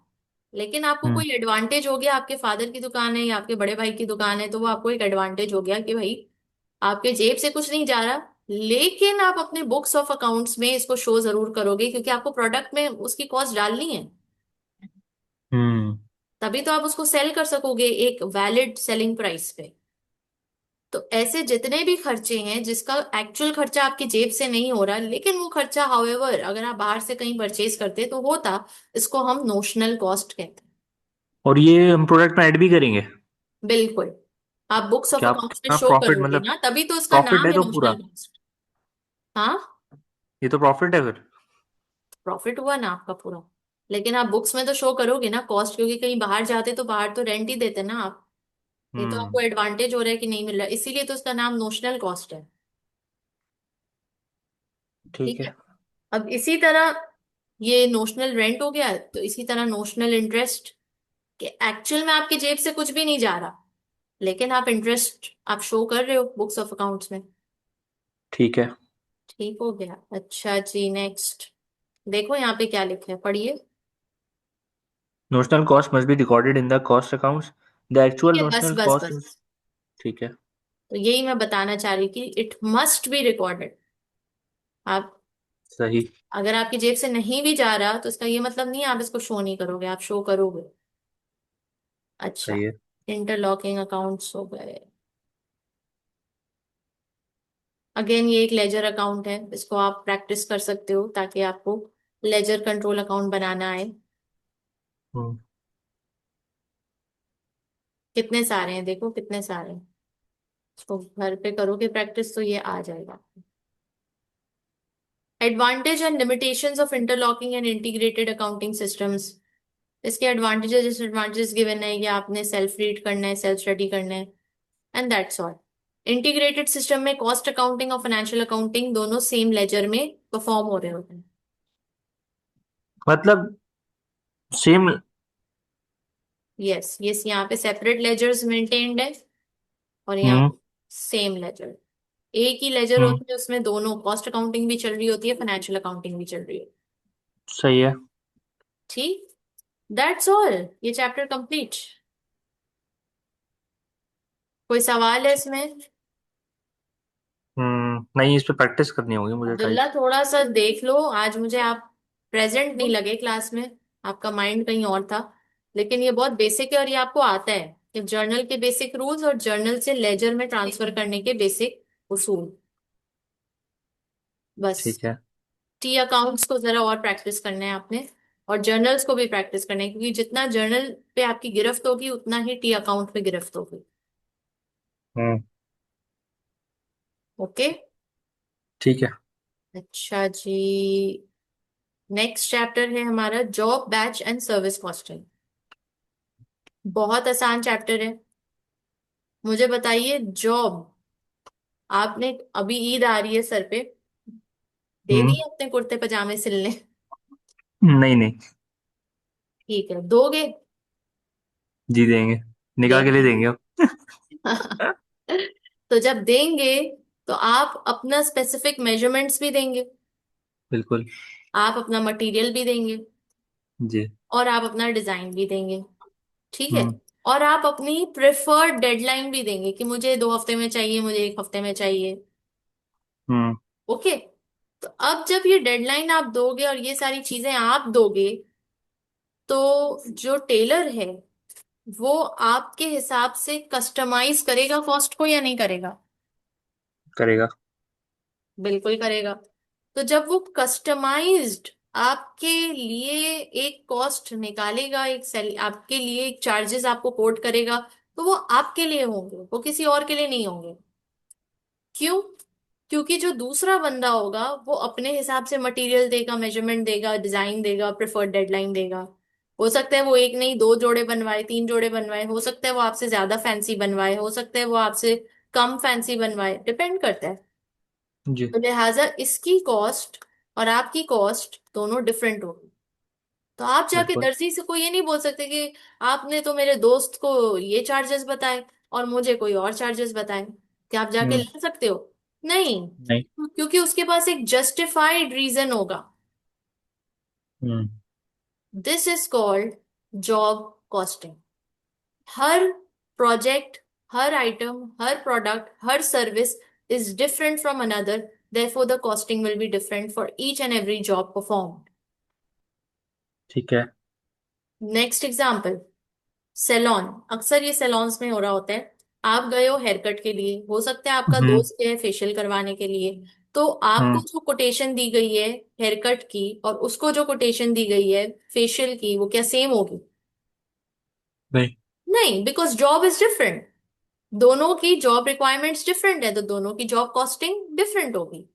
थर्ड एग्जाम्पल, आप सर्विस करवाने गए हो गाड़ी, गाड़ी की अपनी या बाइक की अपनी, तो आप सर्विस करवा रहे हो सकता है कोई और शख्स उसका ऑयल भी चेंज करवा रहा हो, टायर भी चेंज करवा रहा हो, कोई और उसका डेंचर पंक्चर का काम हो, तो उसका ज्यादा काम होगा, हो सकता है आपका कम काम हो, तो दोनों के काम के हिसाब से कॉस्टिंग होगी। जी। तो दोनों की सेम तो हो ही नहीं सकती। यानी यहां पर स्टैंडर्डाइज्ड का कोई कॉन्सेप्ट नहीं है, यहाँ पे कस्टमाइज्ड का कॉन्सेप्ट है। ओके, दिस ठीक इज है। कॉल्ड जॉब कॉस्टिंग, और हर जॉब की कॉस्ट डिफरेंट तरीके से निकाली जा रही होगी और डिफरेंट होगी। अब आइए बैच कॉस्टिंग। बैच कॉस्टिंग किसे कहते हैं? आप गए नाइकी की दुकान पे, जूता खरीद के लाए हम्म। अपने लिए, 9 नंबर का जूता, जो भी नंबर है हम्म। आपका। तो अब आप बताएं, आप वो ब्रांच, जिस भी ब्रांच पे आप गए हो, आप सेम वही डिजाइन और सेम वही नंबर किसी दूसरी ब्रांच पे जाके खरीदो तो आपको मिलेगा नहीं मिलेगा? सेम वही डिजाइन और सेम सेम वही, साइज। यस। नाइकी का तो मिल जाएगा कहीं ना कहीं। कोई भी ब्रांड ले लो आपको मिल जाएगा, किसी और ब्रांच में भी मिल जाएगा। क्यों? क्योंकि उनके पास स्टैंडर्डाइज्ड यूनिट्स तैयार हो रहे हैं और जी बैचेस में तैयार हो रहे हैं। यानी एक ही नंबर का, एक ही डिजाइन का जूता 1000 यूनिट्स, 1000 पेयर्स उसके तैयार किए गए हैं। जी जी जी, बैच हो रहा है। तो ये बैच प्रोडक्शन हो रही है। जब बैच प्रोडक्शन हो रही है तो इस पूरे बैच की कॉस्ट भी पर यूनिट सेम होगी, चाहे आप इस ब्रांड से हम्म। खरीदो या दूसरी ब्रांड से खरीदो या लाहौर की ब्रांड से खरीदो, the price and the cost will be the same. Why? जी। Because these are standardize units, और आप खरीदो या आपका दोस्त खरीदे, दोनों की प्राइस सेम होगी, बिकॉज स्टैंडर्डाइज हम्म। यूनिट्स हैं, सेम यूनिट्स हैं। बैच कॉस्टिंग इसको कहते हैं। सर्विस कॉस्टिंग, अगेन सर्विसेज की मिसाल दी, अब और सर्विसेज की मिसाल, हॉस्पिटल जा रहे हैं, सर्जरी करवा रहे हैं, आप रेस्टोरेंट जा रहे हैं, खाना खा रहे हैं, दावत कर रहे हैं, सर्विस कॉस्टिंग, वहां पे सर्विंग होगी, सर्विस दी जा रही है, तो जो भी सर्विस दी जा रही है उसके हिसाब से कॉस्टिंग होगी। जी ओके जी। जी। इसके बहुत स्ट्रेट फॉरवर्ड से चीजें हैं, बहुत मुश्किल नहीं है, बहुत आसान है। जरा पढ़िए definition job costing. Job costing is the costing method used where each job is, sorry sir. गायब हो गया, where each job is separately identifiable as a cost unit. Each job is separately identified as a cost unit. Next, अब यहाँ पे job costing का देखे ना, आपके लिए जो दर्जी सी के दे रहे हैं उसमें वो मटेरियल लगाएगा, लेबर लगाएगा, एक्सपेंसेस लगाएगा, डायरेक्ट कॉस्ट लगाएगा, कोई और हम्म। ओवरहेड्स है तो वो लगाएगा, total production cost, administration overhead, selling overhead और कॉस्ट ऑफ सेल्स निकाल के बता देगा। उसमें आप अपना प्रॉफिट भी लगाएगा ऑफ कोर्स, जिसको हम मार्कअप कहते हैं। अच्छा, बहुत सारे स्टूडेंट्स इसमें कंफ्यूज होते हैं मार्कअप में और हम्म। प्रॉफिट। मार्कअप किसे कहते हैं? पढ़िए। A profit markup is added to the final figure and the total is the selling price of the job. A profit And the total markup is is the added to the final figure and the total is the selling price of the job। यानी इस cost के ऊपर, इस cost के ऊपर एक markup लगाया जाएगा, जो कि परसेंटेज बेसिस होगा या नॉर्मली जैसे 100 रुपया ऊपर मैं लूंगा मार्कअप, तो उसके बाद अच्छा, हमारा वो क्या टोटल निकल आएगा? कॉस्ट सारी निकालने के बाद ऊपर से जो लगता है प्रॉफिट। यस, उसको हम क्या कहते हैं? Selling price. अब आइए, what is job A job is a cost unit which consists of a single order or contract. Hmm. Next आइए, छोटे वाले में। Procedure for the performance of jobs. अब ऑब्वियसली हर एक की रिक्वायरमेंट अलग है, डिटेल्स अलग हैं, कस्टमाइज्ड है तो फिर एस्टिमेट है तो कोटेड सेलिंग प्राइस है। फिर हर एक का वो, जाहिर है टाइम भी अलग होगा, डिलीवरी टाइम भी अलग होगा। ईद का टाइम करीब आएगा तो दर्जी जो है ओवरलोडेड होगा तो वो ज्यादा चार्ज करेगा आपको। अगर आप बहुत पहले बनवा लोगे तो फिर बहुत पहले के आपको कम चार्जेस, नॉमिनल चार्जेस मिलेंगे। ठीक है जी, आगे बढ़ रहे हैं। Job account, something like this. T account अगर जॉब अकाउंट का खुलेगा तो डेबिट साइड पे ये सारी चीजें आ जाएंगी, क्रेडिट साइड पे आपका फिनिश जॉब आएगा। जॉब कार्ड किसे कहते हैं? जॉब कार्ड, अब ऑब्वियसली आप दर्जी के पास गए हो तो वो ऐसा कुछ उसके पास कागज होगा जिसमें वो मेजरमेंट्स आपकी लिखेगा, आपका कस्टमर का नंबर लिखेगा, नाम लिखेगा, एस्टिमेटेड टाइम ऑफ डिलीवरी लिखेगा, जॉब नंबर लिखेगा अपने, और तमाम चीजें जो भी डिटेल्स हैं आपकी, कस्टमाइज ऑर्डर है, डिजाइन है, जो भी है वो सब लिखेगा। नेक्स्ट आइए। अब ये छोटा सा सवाल है, इसको देखें, बहुत स्ट्रेट फॉरवर्ड है। Fancy company is a company that carries out jobbing work. One of the jobs carried out in May was job 2409, to which the following information relates. Direct material Y, 400 kilos were issued from stores at a cost of $5 per kilo. Direct material Z, दो materials हैं Y and Z, 800 kilo इसके issue हुए, $6 पर kilo. 60 kilos were returned to the store, 60 kilos वापसी हुई। Department P, 300 labor hours were worked, 100 hours were overtime। Department Q में 200 घंटे labour hours थे, 100 आवर्स वर ओवरटाइम। ओवरटाइम का भी बताया गया है।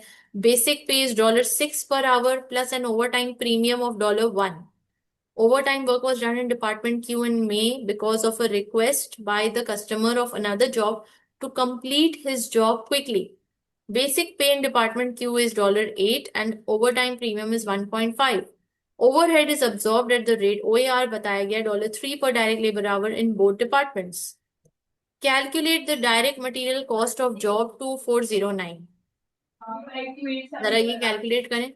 डायरेक्ट मटेरियल कॉस्ट पता लगानी है कौन से जॉब 2409 की। अच्छा। स्ट्रेट फॉरवर्ड सवाल है, जरा ट्राई कीजिए खुद से, बहुत आसान है।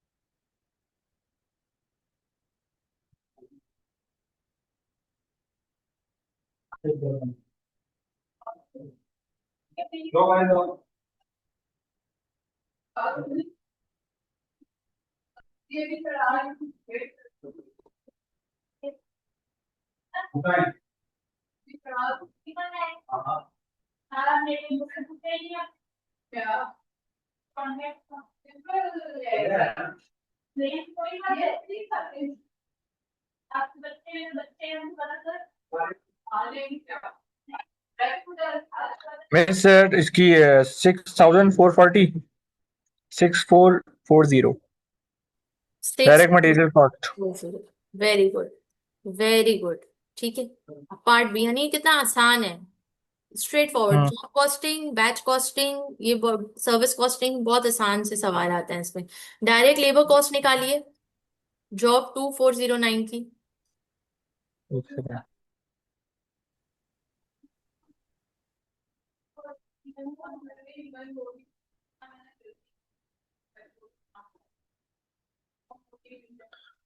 300 labour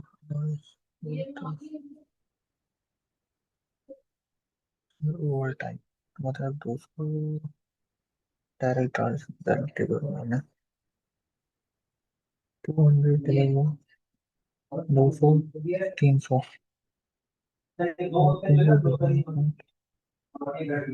over time. this is the overtime of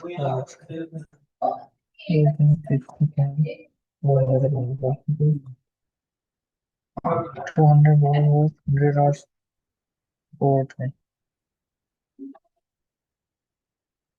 400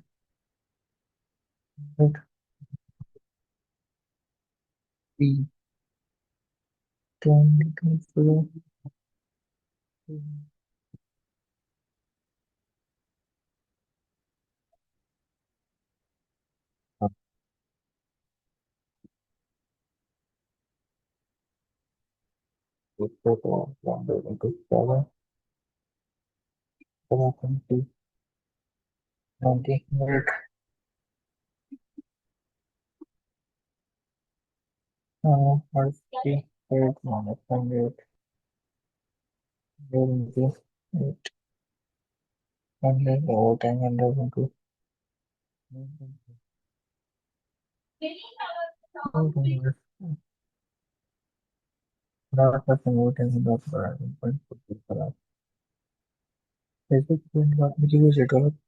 overtime premium is 1.50 per hour.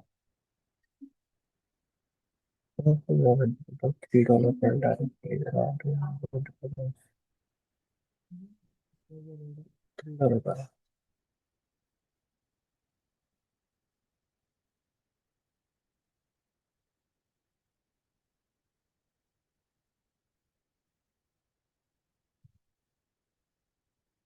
Overtime premium 150 और उसका 9150 ठीक है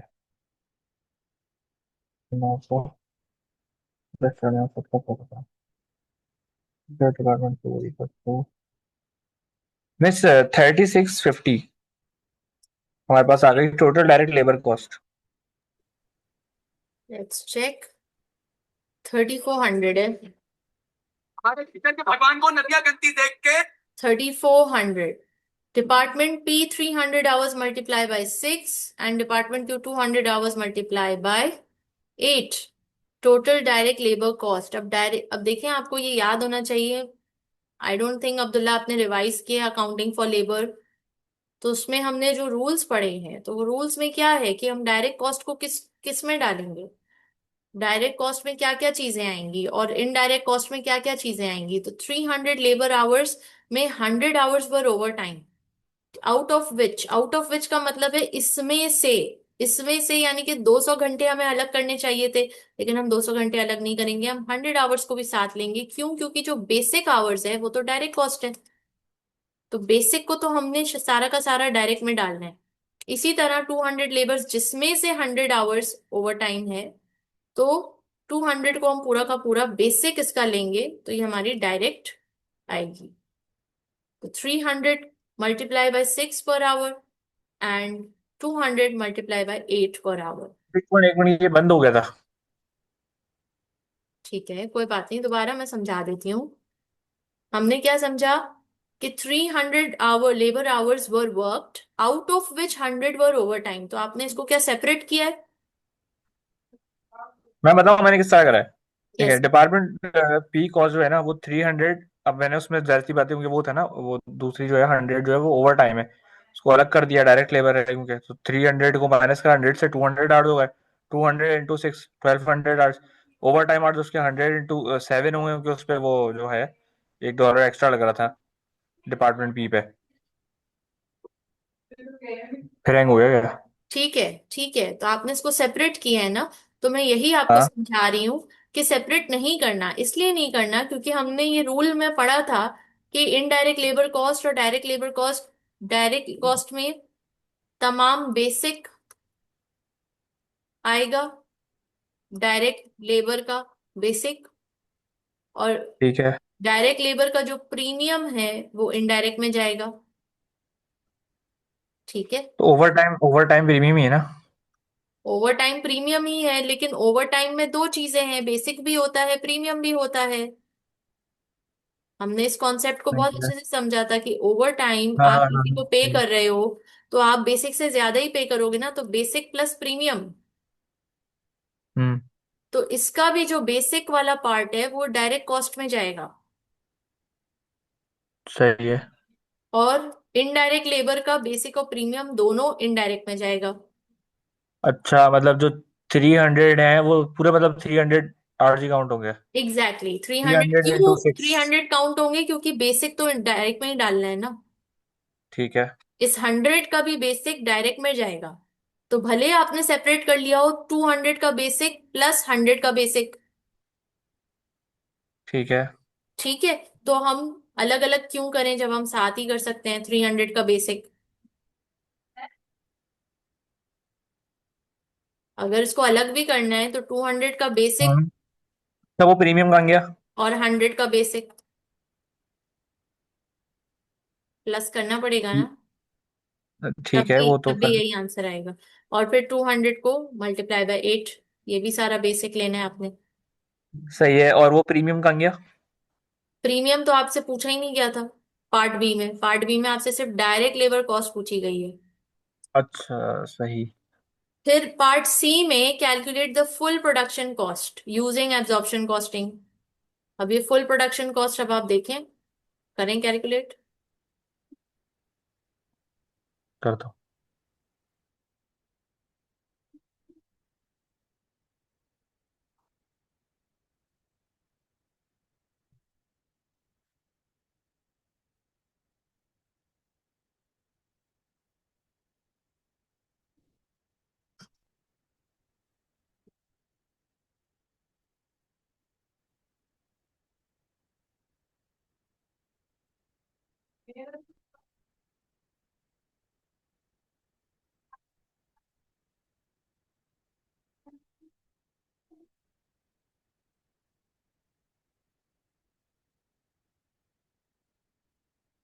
क्या मिल गया? एक तो मैं फिरता रहता।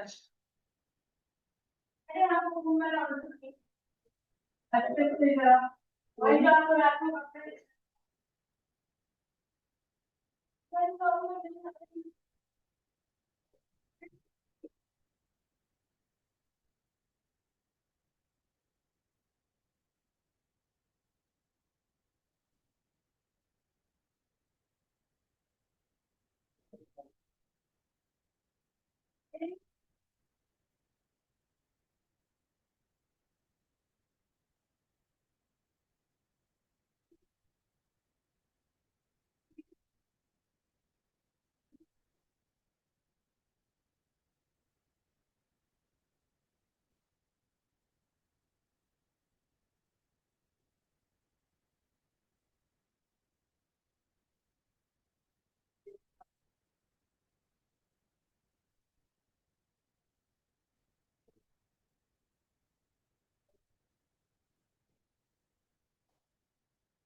500 hours into 3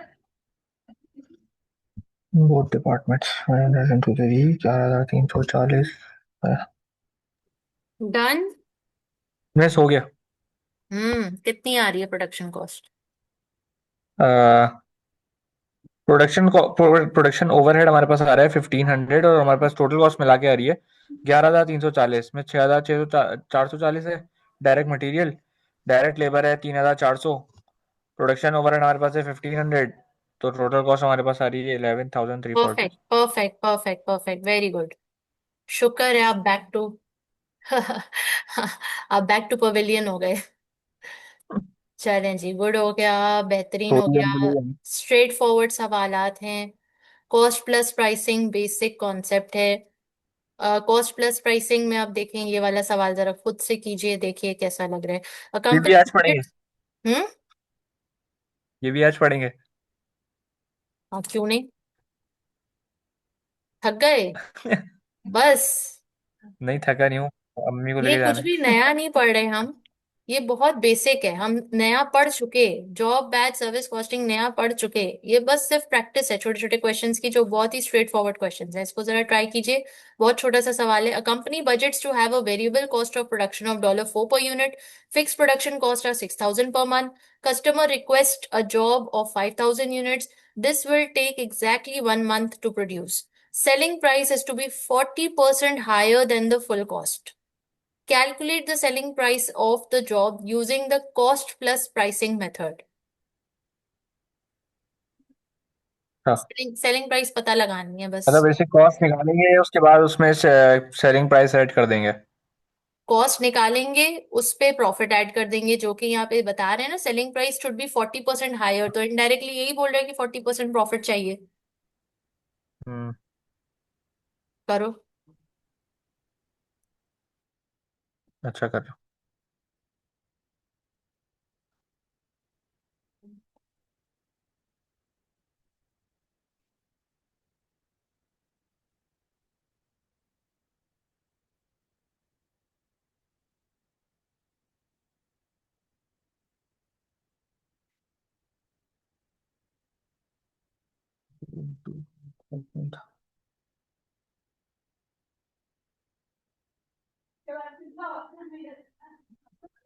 Which equals to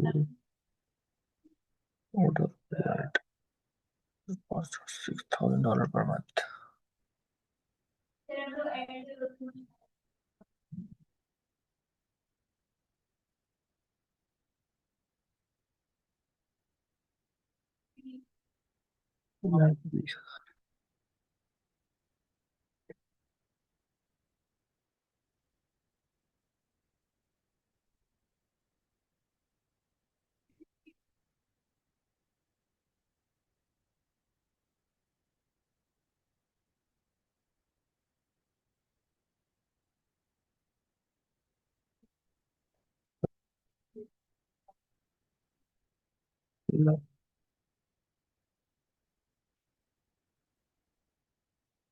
It's 36,400।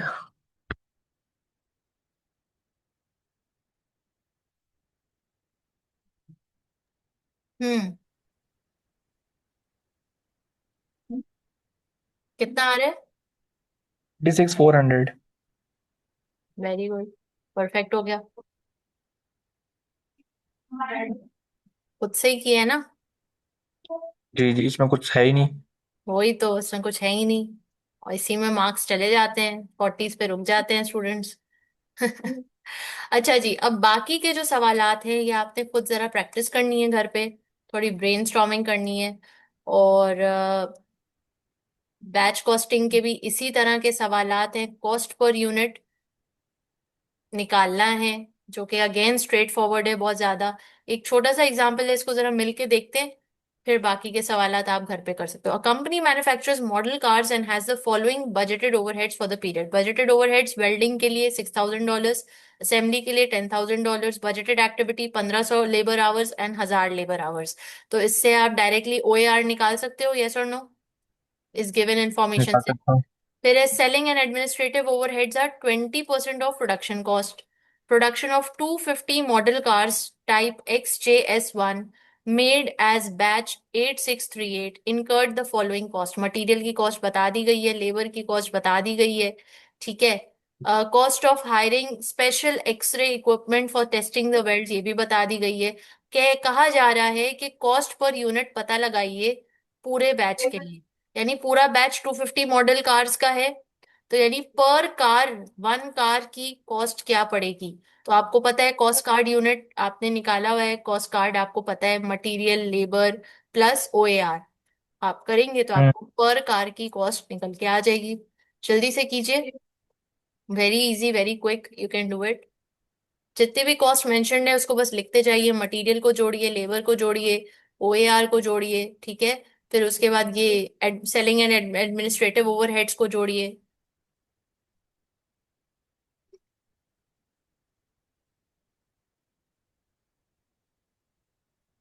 अच्छा, वेल्डिंग का तो हमारे पास आ गया 6000 डिवाइड बाय 1500, $4। फिर 10,000 डिवाइड बाय 10 इसका आ गया $10 पर आवर।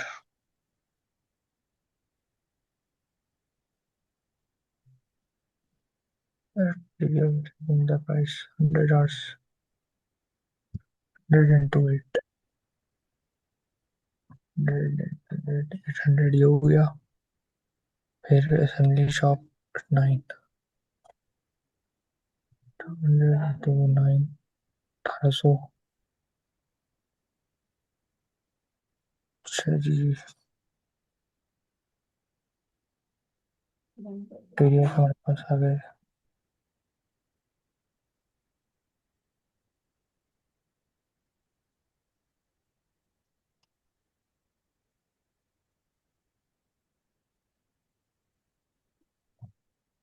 मटेरियल आ गए।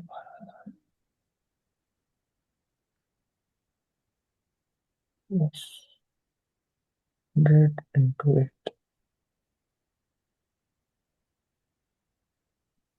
12,800। 100 into 9, 14,600। Cost of hiring special X-ray equipment for testing the welds. Weld expense.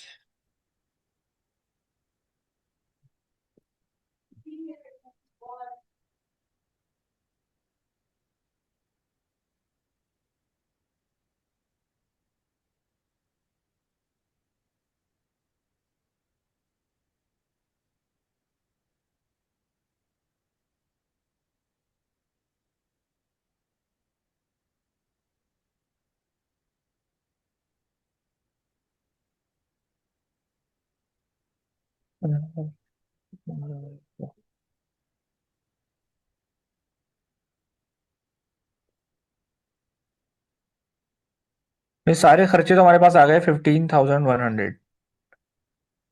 क्या निकालना है? Calculate the cost per unit. Cost per unit निकालना है। ओवरहेड हमारे पास आया था $4 और $10, 15,100।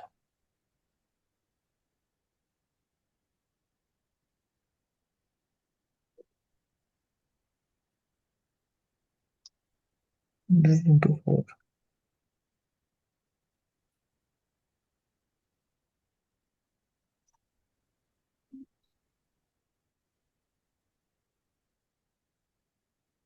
8 into 4, 400, और 200 into 10, 200 into 10, 2400 हमारे पास आ गए ओवरहेड।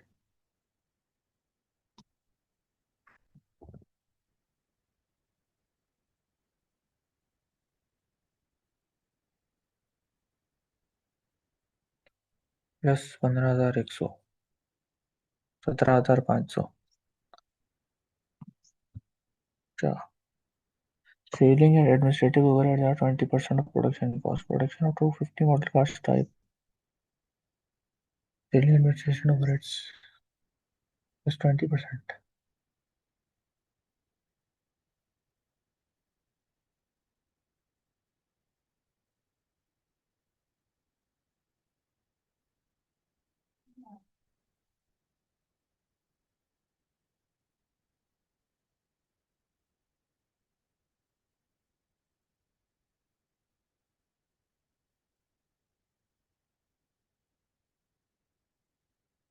मीन्स टोटल कॉस्ट तो हमारे पास 21,000 आ रही है।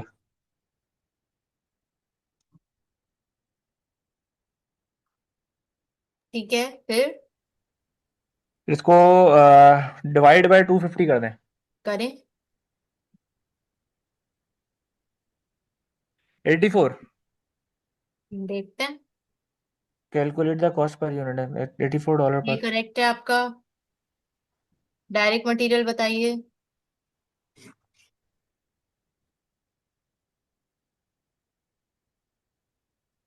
21,084। Absolutely right.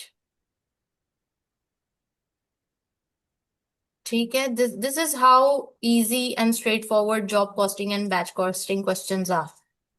हम्म। तो बाकी जितने भी क्वेश्चंस हैं ये आपने खुद से घर पे ट्राई करने हैं। और अगर कोई चीज फिर भी ना समझ आ रही हो तो फिर मुझसे राब्ता करना है। अच्छा जी, ठीक सर्विस है। कॉस्टिंग जरा डेफिनेशन रीड कर लीजिए।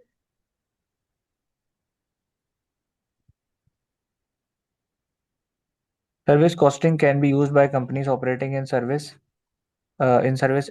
industry or by companies wishing to establish the cost of services carried out by different departments. Different तो डिपार्टमेंट, इनमें से सर्विस जो इंडस्ट्री है, कंपनी। जैसे कि हॉस्पिटल, रेस्टोरेंट्स, एजुकेशनल इंस्टीट्यूट्स, ये सब सर्विस इंडस्ट्रीज हैं। इसी तरह गाड़ियों की सर्विस कराने वाली जो भी जितनी भी जगहें हैं, गाड़ियां वॉश हो रही हैं, सर्विस हो रही है, इट्स ऑल हाँ। सर्विस। ठीक है। अच्छा जी, like this is a very small example, the following information is available for the Whitley hotel for the last 30-day period. Number of rooms available per night 40, percentage occupancy achieved 65%, room servicing cost incurred $3,900। Calculate the number of occupied room nights. तो इसको हम simply किस तरह calculate करेंगे? Number of occupied room nights, तो number of rooms कितने हैं? 40। Occupied कितना है? 65%। कितनी नाइट्स के लिए ऑपरेट हो रहा है? 30 डेज। तो 40 multiply by 30 multiply by 65% will give you 780। है, एक मिनट, ये क्या सभी मल्टीप्लाई कर दिए? जी, 40 multiply by 65% multiply by 30 days. जाहिर है पूरे मंथ में 30 डेज 30 ऑपरेट कर रहे हैं। Multiply with 30, 780। Next, calculate the room servicing cost per occupied room night. Room servicing cost जब करना है तो 39,000 3900 divided by 780। As you can see, total room नहीं नहीं, सर्विसिंग क्या कॉस्ट, करना है? total room servicing cost which is 3900 divided by number of occupied room nights which is 780। तो $5 आपका आंसर है। हम्म। ठीक है, तो ये फॉर्मूला है 75। जो आपको याद करना है। Cost per service unit, total cost for the period divide by number of service units in the period. और ये भी आपको याद करना है। ठीक है। बेसिक में स्कीम है, उसको एक मिनट, इसको लिख रहा हूँ मैं। ये formula formula, this one, yes.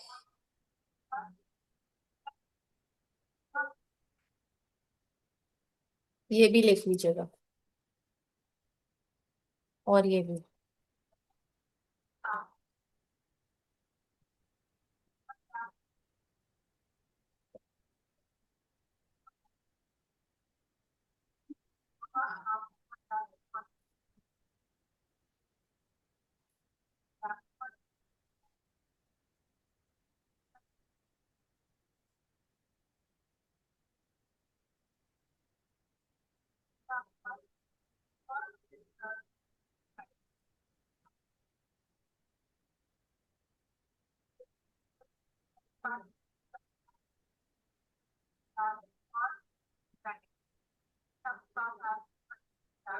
Done. जी। अब जरा ये देखिए, ये सवाल।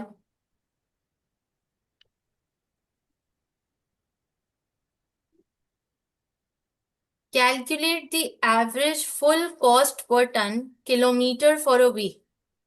क्या है question? Calculate the average full cost per ton kilometre for a week. अब डेटा देखें। Carry company operates a small fleet of delivery vehicles. Expected costs are as follows. Loading, 1 hour per ton loaded.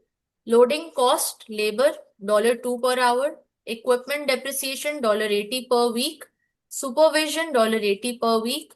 Driver's wages fixed $100 per man per week. Petrol 10 cents per kilometer. Repairs 5 cents per kilometer. Depreciation $80 per week per vehicle. Supervision $120 per week. Other general expenses $200 per week. There are two drivers, two vehicles in the fleet. During a slack week, only 6 journeys were made. Journey 1, 5, journey 2, 8, journey 3, 2, journey 4, 4. ये सब tons है. And then one ठीक way है। distance of journey ये kilometers है. Requirement कह रही है calculate the average full cost per ton kilometre for a week. अब जैसे ऊपर पेट्रोल वाले तो है एग्जाम्पल्स में हमने क्या किया था देखें. पहले हमने ये निकाला था ना, number of occupied room nights. तो आपको वहां पे भी इसी तरह करना है. पहले किलोमीटर्स का निकालना है, फिर कॉस्ट पे आना है. ठीक है. तो पहले आप यहाँ पे देखें कि पर एम्प्लॉय पर व्हीकल कितने किलोमीटर कितने टन काम हो रहा है, क्योंकि कॉस्ट को हटा दें. Kilometre for a week and tons, कितने टन्स काम हो रहा है, कितने किलोमीटर्स काम हो रहा है. तो हम क्या ही कर सकते हैं, हमारे पास जो गिवन डेटा है टन्स है. पहली जर्नी 100 किलोमीटर है, 5 टन्स 100 किलोमीटर्स. ठीक है। तो अगर हम 5 × 100 करें 500। तो हमारे पास 500 कितना आएगा, 500 किलोमीटर्स आएगा या टोटल टन्स आएगा, क्या आएगा, हमें मिलेगा क्या. ये ये तो था। इसके सोल्यूशन को मिलके देखते हैं, क्योंकि ये थोड़ा सा ट्रिकी है. जर्नी देखें ठीक हम है। इसका. Journey 1, loading labour. Loading labour की कॉस्ट पहले निकाली गई है. लोडिंग लेबर का क्या है इधर सिलसिला, dollar. Loading labour $2 per hour. तो हमें टोटल घंटे पता लगाने हैं कि टोटल घंटे हमारे पास कितने हैं. टोटल घंटे हैं क्या आपको. 1 आवर पर टन ना। 5 हो गए ना। 5 टन है ना। हाँ. तो यहाँ पे 5 आवर्स हो गए. 5 यहाँ आवर्स हो गए। 8 8 आवर्स हो आवर्स गए. हो गए। 2 2 आवर्स हो आवर्स गए. हो गए। 4 4 hours, hours. 6 hours, five 6 hours ये सब आवर्स हो आवर्स। गए. ठीक है. अब ठीक है, इसको हम आवर्स आ फिर गए। मल्टीप्लाई करेंगे. तो पहला वाला क्या है, 5 × 2, $2. तो 10. 10 $2, 1 मिनट, $2। $2 यहाँ पे क्या है, चल। $2 पर आवर. अच्छा सही है। पर आवर ठीक है, सही है। ठीक है. फिर इसी तरह से 10 हो गया। ये 10 हो गया, ये 16 हो गया, ये 16 हो गया। 2 हो गया, और 8 हो गया, 8 हो गया। 10 हो गया. ठीक है, ये डॉलर्स में आ. ठीक है। तो हमने सही है। डॉलर्स को यहाँ पे लिख लिया, 10, 20, 10. 10, 16, 4, 8, 12, 10. ठीक है. ठीक है।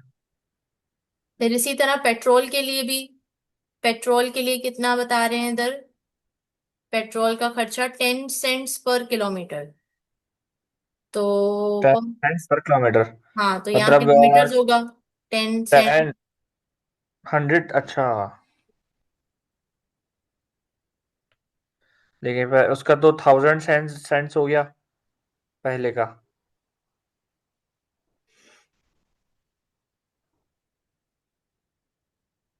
200। 600 सही है।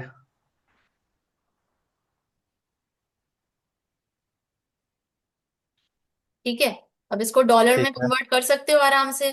$10, $2, $6 ऐसे ही है. सही है। पेट्रोल बोथ वेज, अब बोथ वेज का मेंशन नहीं था ना ऊपर, वन वे का मेंशन था, है ना. तो हाँ ये हाँ। देखो, वन वे है. One way. तो अब जाहिर क्योंकि है. सॉल्यूशन में कौन बताएगा, वो तो वेस्ट करना है। जी. ठीक है. तो बोथ वेज है, तो ये $10 यानी $20 हो गए. $2 था, $4 हो गया. $6 था, $12 हो गया. $10 था, $5 था, $10 हो गया. ठीक है. $20 था तो $40 हो 40 हो गया. गया। $30 था 30। तो $60 हो गया. ठीक है. सही है। अब देख रहे हो उसमें कितनी ज्यादा बारीकियां हैं. अच्छा, अब रिपेयर्स. रिपेयर्स खैर इतना बड़ा सवाल एग्जाम में नहीं आएगा, लेकिन इस नौयत का आ सकता है. Repairs 5 cents per kilometre.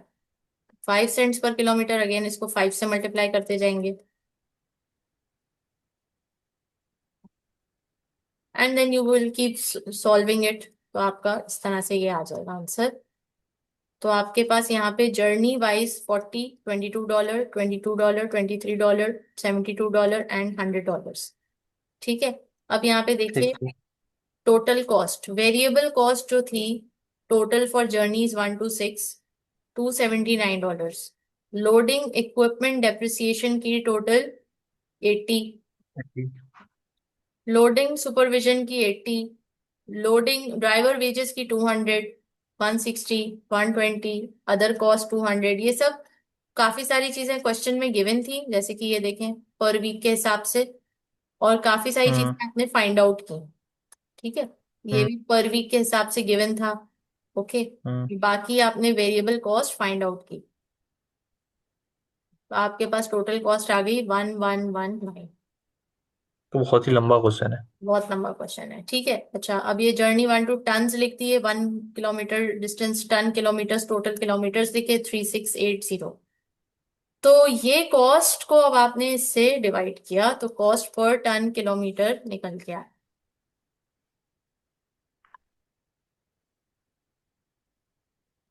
ठीक है। ठीक है। I hope this is making sense now. एक दो दफा प्रैक्टिस करोगे तो इतना कोई ये भी मुश्किल सवाल नहीं है, आसान है, बस बहुत सारी चीजों में उलझाता है। हाँ, समझ समझ तो आ रहा है, इतना भी कोई वो नहीं है, हम्म। लेकिन बहुत ठीक हो गया। लंबा तो है। यहाँ पे हमारे ये चैप्टर भी कंप्लीट होता है। तो आज हमने दो छोटे चैप्टर्स कवर अप कर लिए हैं अल्हम्दुलिल्लाह। क्वेश्चंस आप जितना प्रैक्टिस करोगे उतना आएगा। हम क्लास में ठीक। जितना भी प्रैक्टिस कर लें वो कम है। आप जो जब घर में अपनी सेल्फ स्टडी के साथ बैठोगे और प्रैक्टिस करोगे वही चीज आपको बहुत ज्यादा हेल्प आउट करेगी। क्लास आपको कॉन्सेप्चुअली क्लैरिटी हासिल करने में हेल्प आउट करेगी। मेरे बहुत सारे स्टूडेंट्स हैं जो इस वक्त जिन्होंने एफआई का पेपर दिया है, कोई MA2, F2, MA1। तो ज्यादातर का फीडबैक आ रहा है कि हमें थियोरेटिकल पेपर आ रहा है ज्यादा, सम से ज्यादा हम्म। थियोरेटिकल क्वेश्चंस है। और थियोरेटिकल क्वेश्चंस आप तभी सॉल्व कर सकते हो जब आपका कॉन्सेप्ट क्लियर हो। हम्म। सम्स भी हैं, सम ऐसा नहीं कि सम्स नहीं है, लेकिन सम्स का रेशियो कम है।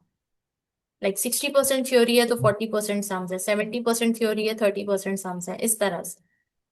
तो इसलिए कॉन्सेप्ट का भी क्लियर रहना बेहद जरूरी है। जो हमने अल्हम्दुलिल्लाह ये पार्ट भी पूरा कंप्लीट कर लिया था। हमने इसको भी अल्हम्दुलिल्लाह चारों चैप्टर्स कंप्लीट कर लिए हैं। सिर्फ अब हमारा प्रोसेस कॉस्टिंग रहता है। तो ये सेक्शन हम्म। भी कंप्लीट हो जाएगा and then we will go on to decision making इंशाल्लाह। ठीक है। मतलब ये तो रमजान में हो जाएगा? क्या? रमजान में हो जाएगा मतलब ये? हाँ, इंशाल्लाह मिड ऑफ रमजान तक हम कंप्लीट कर चुके होंगे होपफुली। इंशाल्लाह। इंशाल्लाह। ठीक है। अच्छा, भैया पढ़ लो जरा। ठीक है। कब है तुम्हारा निकाह? आज तो मिल के आया हूँ सुबह। क्या? हाँ। कुछ समझ नहीं आया मुझे, क्या बोला तुमने? मैं कह रहा हूँ आज सुबह तो मिल के आया हूँ। अच्छा, आज मिलकर आए हो, ठीक है। तभी बड़ा तभी क्लास में हो ही नहीं तुम आज, पता है। बेसिक चीज ये क्या था मैम, नहीं समझ आ रहा, दोबारा समझाए। चलो कोई बात नहीं, होता है ऐसा, लेकिन वो सब भी सही है, पार्ट ऑफ लाइफ है, लेकिन इसको भी फोकस करना है। क्योंकि इसका मसला ही यही है। MA जो मैनेजमेंट अकाउंटिंग का सब्जेक्ट है ना, उसका सबसे बड़ा मसला ही यही है कि पढ़ने के बाद बहुत जल्दी भूल जाते हैं स्टूडेंट्स, अगर प्रैक्टिस ना करें तो। हम्म। क्योंकि आप डे टू डे लाइफ में आप नहीं कर रहे हो ना, कॉमन मतलब ये कॉमनली आप अपने अराउंड नहीं देख रहे। हालांकि फाइनेंशियल अकाउंटिंग का इतना हम्म। मसला नहीं है जितना मैनेजमेंट अकाउंटिंग का है, कि इसमें भूलने का चांस बहुत ज्यादा है। जी। इसलिए इसको प्लीज हम्म। जरा इंश्योर करें कि आप साथ साथ इस पे भी फोकस करें। और सिर्फ 1 से 1.5 घंटा मैक्सिमम अभी अगर आप निकालें ना, मिनिमम भी 1 से 1.5 घंटा फोकस्ड होके, तो हम्म। काम हो हम्म। जाएगा।